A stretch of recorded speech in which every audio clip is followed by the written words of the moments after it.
What is up, people? Went to the thrift shop today, and guess what I found? Last time I found a pair of the Optimus Pro X7s for $15. This time I found the Altec Model 56 for $5. I mean, yeah, I guess it's covered in bird shit and all that. And it's got like cocoons inside its screw holes, like cicada cocoons or something. I don't know, whatever. It's very disgusting. But hey, giving it a deep clean, I found out that they actually sound really decent. This one is the one I cleaned first. Another one, I literally just washed it, so it's still out there sitting, waiting to dry. They have a 5-inch woofer and a completely sealed cabinet with, I think it's a 1-inch. Ooh, never mind. It's a 0.75-inch Mylar tweeter. Now, seeing that Mylar tweeter, it looked crappy as hell. I thought it was going to be another one of those flops, which, just like Altec Lansing, they made a lot of shitty speakers. Like those computer stuff, they all sound like shit. And I was expecting this thing to sound like absolute crap, but hey, guess what? I was wrong. And I feel like this actually sounded pretty decent to me, at least to me, though. It's very boomy. It sounded as if it was like a JBL Extreme or something, so it's very boomy. But in a good way, in a way such that it's not drowning out any other parts of the music. So, say for example, the vocals and whatnot, it's not drowning it out. Now, this is not a full test. This is just a quick comparison between these two, but I will do a full test upcoming in the future video. Just like I've actually already recorded it, the Optimus video. So look forward to that. Let's have a quick listen between these two.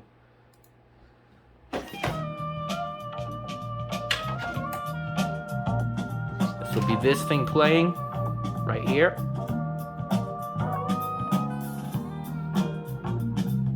Let me crank it up a little bit. There we go.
So I'm gonna let you get a sense.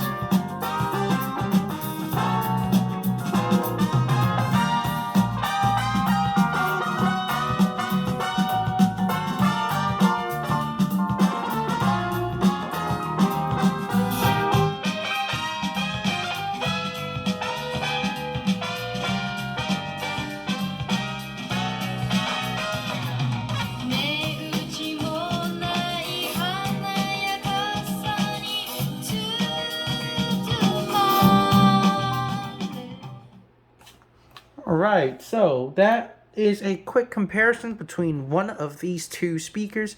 Now, keep in mind this is just a single speaker, so you wouldn't get the idea of a stereo imaging and whatnot. You won't be able to hear it stereo. It sounds different. The sound stage and all that is also a factor of how good the speaker is, especially for these. These are for a lot of people use them as main speakers or surround speakers for home theaters or 2.1 systems. So the sound stage is very important. They're not just one of your random ass PA speakers you hang outside or install in the ceiling or whatever. Although you can do that with the Altec. However, not unless you seal the port for the realistic, because it is a ported device. Um, well, in my opinion, I feel like it's a matter of taste. Personally, I like the realistic a little more, just because it sounds a little more accurate and the bass isn't as out of control as the Altec Lansing. I'm not saying it's like super duper out of control. It's just, when there's comparison, there's always one that is less out of control than the other, right? That's just how it is, man. It's comparisons, 1v1. So honestly, I feel like both of these speakers are pretty decent. And if I were to pick, I would go for the realistic, but it's a matter of taste, whether you like a Harman Kardon kind of sound signature or a more flat studio monitor kind of sound signature. But anyways, I'm happy I got this set. I'm really happy about it. By the way, the reason I went back to the thrift shop to grab it is because I had no idea how rare it was. I was looking on eBay and they were going for like $100, $150. So I was like, you know what? I'm grabbing this thing. If people spend that much money on something like that, it better sound good. And I was right. It actually sounded pretty okay. Not the best, but Well, anyways, full test coming up. Thank you.